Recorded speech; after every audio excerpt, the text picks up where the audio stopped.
yet. I think that's why people cheat, is because they watch porn. I feel like I would probably cheat without.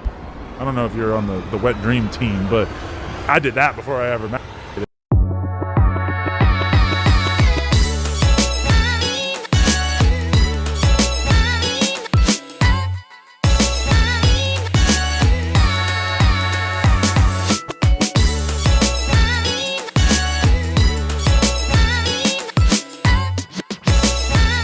We have 7 minutes.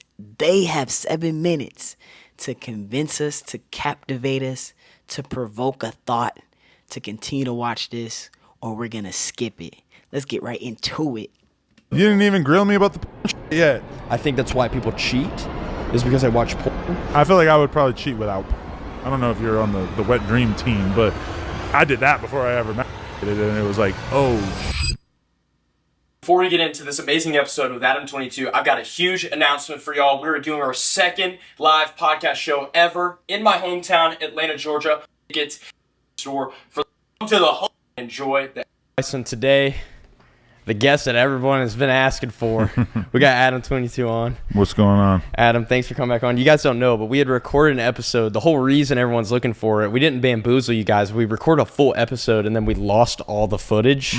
And so it was so embarrassing. I felt so bad, like, sending you a voice memo. And you posted a picture of us on TikTok, and it got like 1 million likes, which really kind of blew my mind. And then I was reading the comments, and I was like, whoa, like Bryce actually has cultivated a pretty positive audience, especially when you consider that I'm kind of on the total opposite end of the spectrum of what your audience would be into. I was reading through it, and I'm like, man, like, it's kind of crazy how many people are excited to see us talk. So I couldn't blow it off and not do it again, because I figured I gotta do it for the people.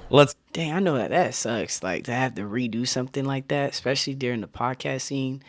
I'm one of those guys that develop and record and edit and all that, and do podcasting, and that's one of the ones that's just like a bummer, like, to have that conversation. And you can never like replace a conversation when it's so authentic and original. But shout outs to Adam for actually going forward with another recording of it. So well, thanks for coming back on, guys.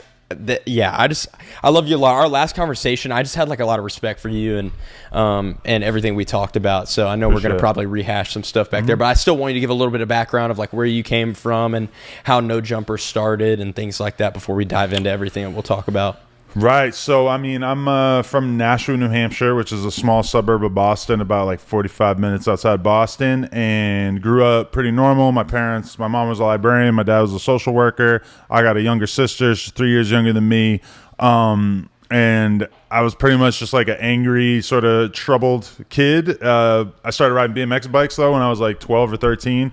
And that pretty much like became my whole life at that point. And, rode BMX bikes for like 10 years until I was 22, and then I started this BMX website called The Come Up, and that within like a year just basically became like the biggest BMX website, and did that for about 10 years. And then in my early 30s, I was living out in LA by this point. I had a bike shop downtown LA, and basically like was around a lot of underground rappers as a result of just going to clubs and parties and stuff like that, and just sort of started interviewing some SoundCloud rappers. And then all of a sudden SoundCloud rap became huge, and that kind of was just my entry point into the game. And now I've been running No Jumper for just about 10 years, and I interview a whole plethora of different rappers and all kinds of different personalities. And then I also do a podcast with my wife called Plug Talk. It's a porn podcast where we interview a different girl every week and then sleep with her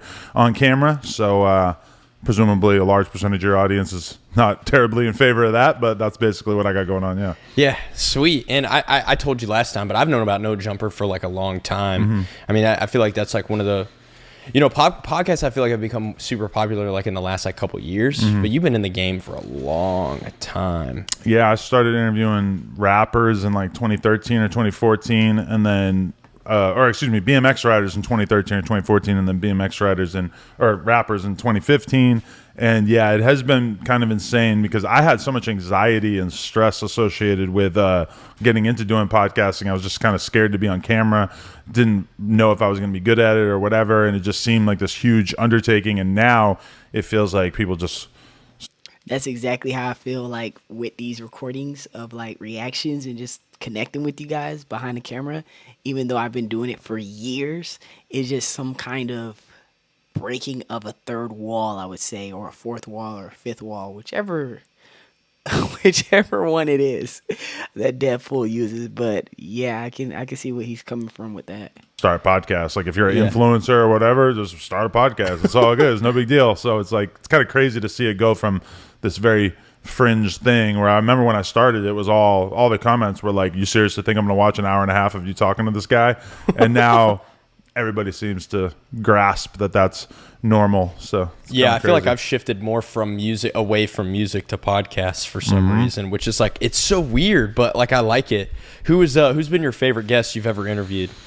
Man, I mean, the obvious one to me is XXXTentacion, just because I somehow struck the lottery and just in 2016 just did an interview with him when he realistically was like almost nobody. He had like a couple songs with 1 million plays on SoundCloud, but it was like way before he ended up exploding, and it was like very soon after that he really blew up. And so that kind of gave me the vantage point of like, oh, this is how powerful this podcasting stuff could be, because you interviewed somebody in the very, very early stage of his career, and then, you know, a year later, 6 months later, he's like this huge name, and I had every different rapper and manager like tapping in with me, and I didn't know what to say or what to do. All these labels tapping in with me, and just like I basically, like, because of that interview, I went from a regular guy who had like a cool little thing going on to like, oh no, this is serious. Like everybody taking me serious in the music game and everything like that. So that, you know, when I talk to people, it's kind of like